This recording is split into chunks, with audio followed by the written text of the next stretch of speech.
इस श्रव्य दृश्य माध्यम अर्थात वीडियो के द्वारा मैं आपका परिचय अपने ब्लॉग के कुछ आर्टिकल्स जो लेख हैं उनसे करा रहा हूँ। इससे पहले मैं आपको आपका परिचय कालगणना, षष्ठी रचना, परमात्मा, ब्रह्म ज्ञान से करा चुका हूँ और आज मैं आपका परिचय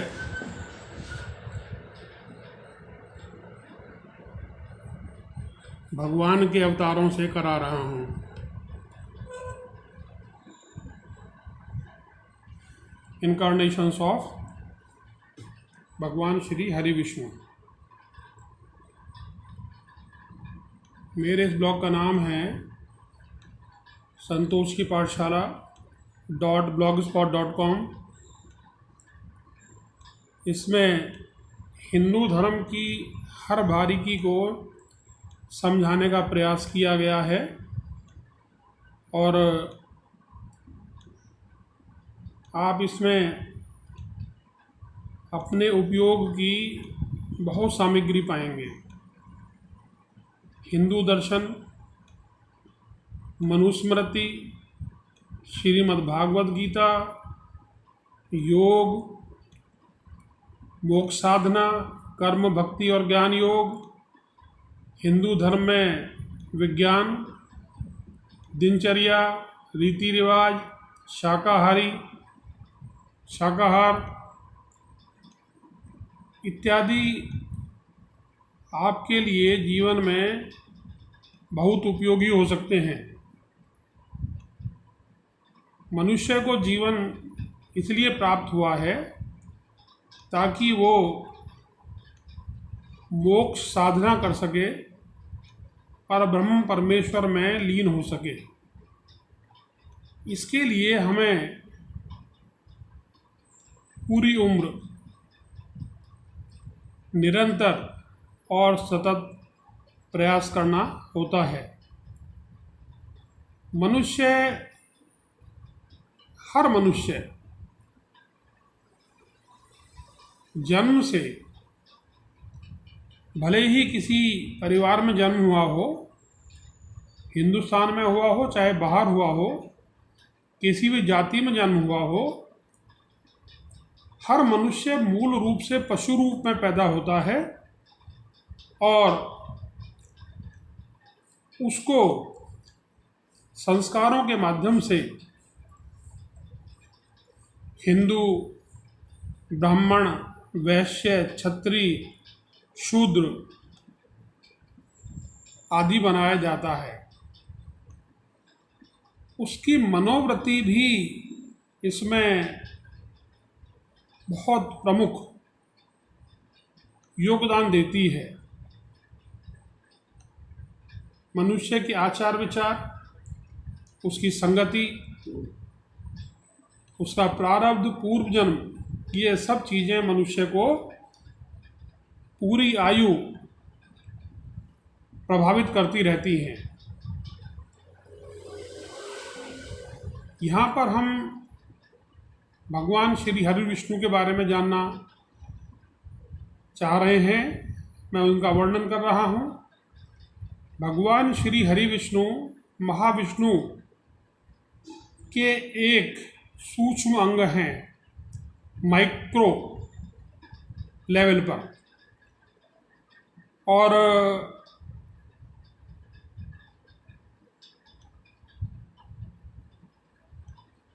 भगवान विष्णु पृथ्वी पर तब अवतार लेते हैं जब पृथ्वी पर अत्याचार, दुराचार इत्यादि बहुत ज़्यादा बढ़ जाते हैं। उनका लोक वैकुंठ लोक कहलाता है, जो बहुत भव्य है, सुंदर है, सुखकारी है।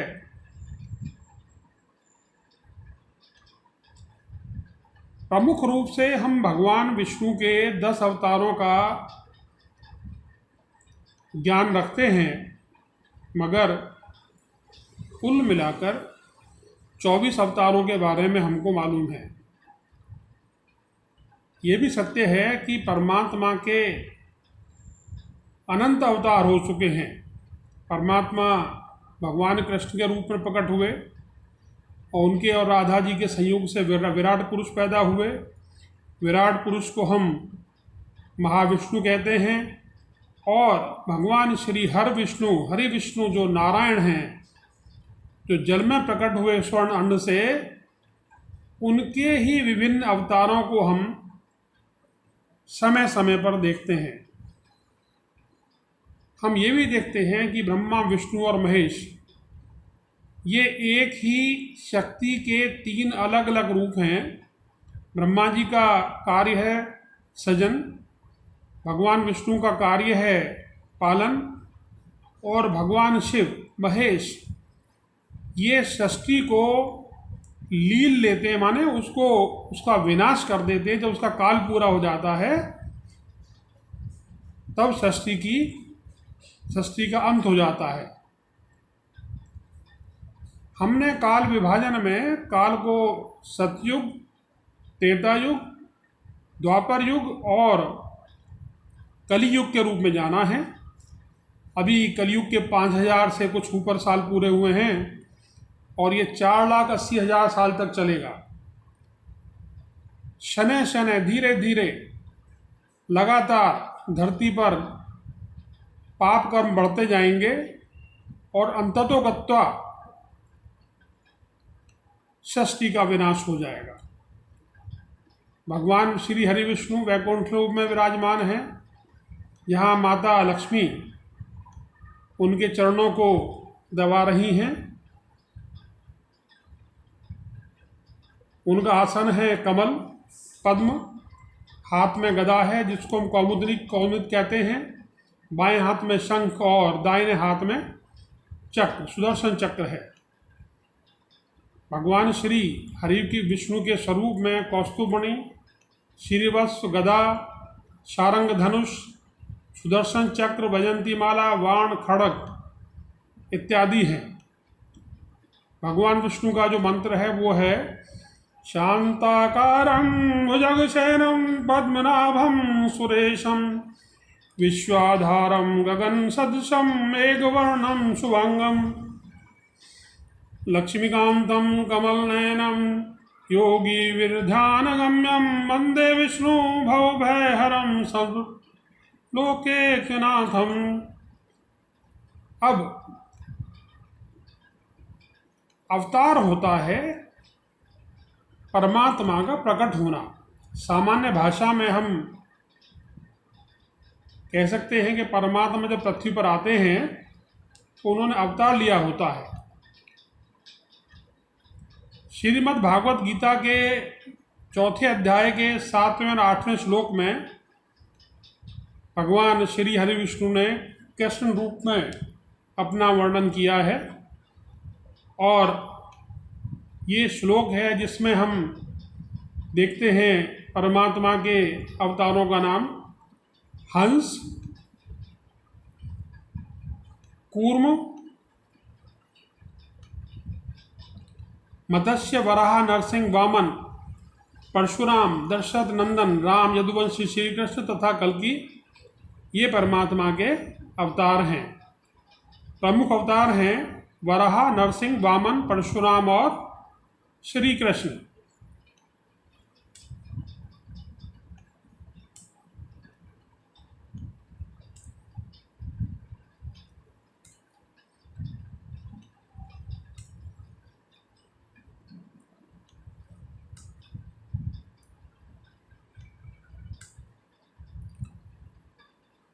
अभी कल की अवतार होना बाकी है और उसका समय कलयुग में ही है, मगर काफ़ी समय बाद होगा। ये श्लोक है दशावतार वंदना के लिए। नमो मत्स्याय देवाय कुर्म देवाय वै नमः, नमो वाराहाय देवाय नरसिंहाय वै नमः, वामनाय नमस्तभ्यं परशुराम ते नमः, नमो अस्तु रामदेवाय विष्णुदेवाय ते नमः, नमोस्तु बुद्धदेवाय कल्की च नमो नमः। नमः सर्वात्मने तुम्भ शिरसेत्य भी पूजयेत। हम भगवान को मस्तक झुकाकर नमस्कार करते हैं। मत्स्य अवतार भगवान श्री विष्णु हरि विष्णु ने मछली के रूप में अवतार लिया और बाद में उन्होंने षष्ठी की रक्षा करने के लिए सप्त ऋषियों को एक नाव में सुरक्षित घुमाया। पूरा वर्णन मैंने अपने दूसरे ब्लॉगों में विस्तार से किया हुआ है।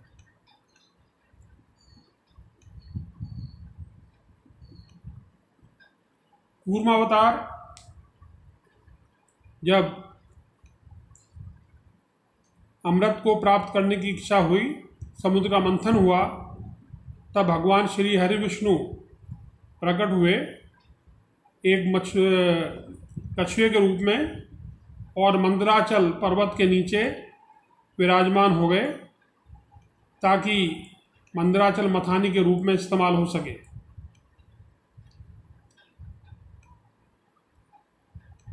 अमृत तो प्राप्त हो गया, मगर राक्षस और देवता उसके लिए परस्पर लड़ने लगे।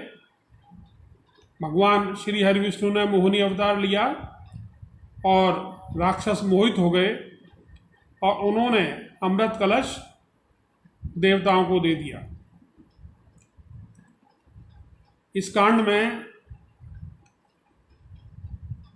राहु का सर धड़ से अलग करना पड़ा, तो राहु और केतु दोनों ही सूर्य को और चंद्र को ग्रहण लगाते हैं बारी बारी से।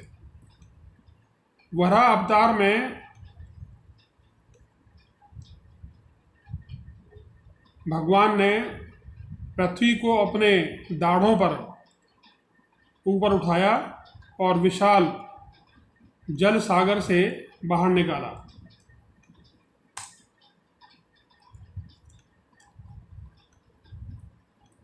नरसिंह अवतार में परमात्मा ने प्रहलाद जी के पिता का वध किया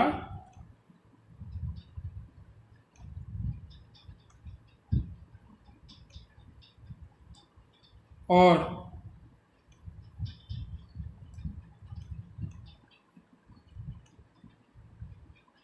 इसके पश्चात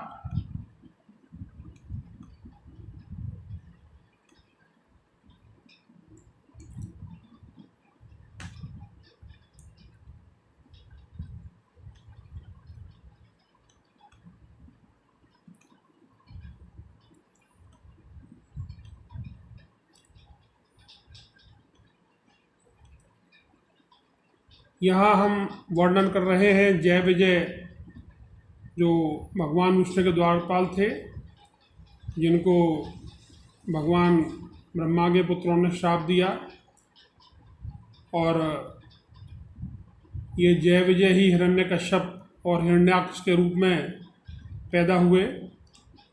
ब्रह्मा जी के पुत्र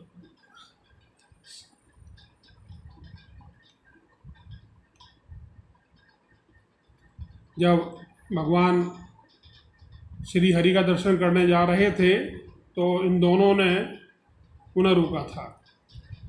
बाद में यही रावण और कुंभकर्ण के रूप में पैदा हुए और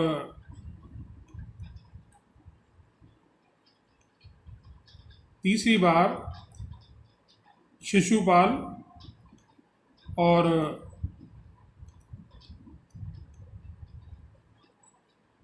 दंतवक्र बने। भगवान श्री हरि विष्णु के आशीर्वाद से प्रहलाद जी सुरक्षित रहे। उनके पुत्र राजा विरोचन बहुत दानी थे, महात्मा थे, और प्रहलाद जी के पौत्र राजा बाहुबली ये बहुत ही दानी महात्मा व्यक्ति थे। वो यज्ञ कर रहे थे। शुक्राचार्य ने राजा बाहुबली को संकल्प पढ़ने से रोका, परंतु राजा बाहुबली ने कहा कि मैं प्रहलाद का पौत्र हूँ, इसलिए मैं दान अवश्य दूंगा। भगवान श्री हरि विष्णु ने 3 पग भूमि मांगी और पहले पग से धरती, दूसरे पग से स्वर्ग और तीसरा पग उठाया। बोले अब कहाँ रखूं? बोले प्रभु मेरे सिर पे रख दो। परमात्मा ने खुश होकर प्रहलाद जी को स्वर्ग से भी सुंदर सुतल लोक प्रदान किया।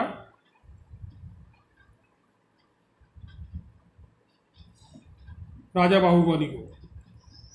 राजा बाहुबली अगले इंद्र होंगे और बीच में ही इंद्र का पद छोड़कर तपस्या के लिए चले जाएंगे। इन आवेशों की श्रृंखला में परशुरामावतार भी है।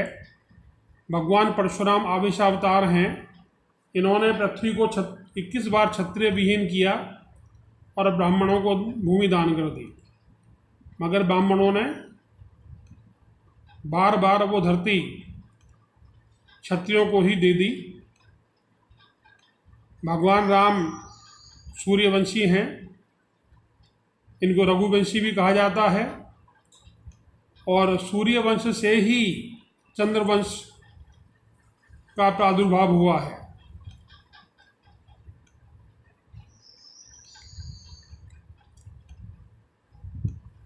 भगवान श्री कृष्ण के प्रकट होने पर परशुराम जी उनके पास आए गुरु संदीपन के आश्रम में, और उन्होंने चक्र, गदा, शंख, धनुष भगवान श्री कृष्ण को समर्पित कर दिए और स्वयं महेंद्र पर्वत पर तपस्या करने चले गए, और वो आज भी वहाँ तपस्या कर रहे हैं। द्वापर युग के अंत और कलयुग की संधि काल में भगवान श्री कृष्ण प्रकट हुए। उन्होंने कंस और शिशुपाल जैसे दुराचार्यों का वध किया। इसके साथ ही उन्होंने पृथ्वी पर मौजूद हजारों ऐसे राजाओं का विनाश किया जो प्रजा को संताप देते थे, दुख देते थे।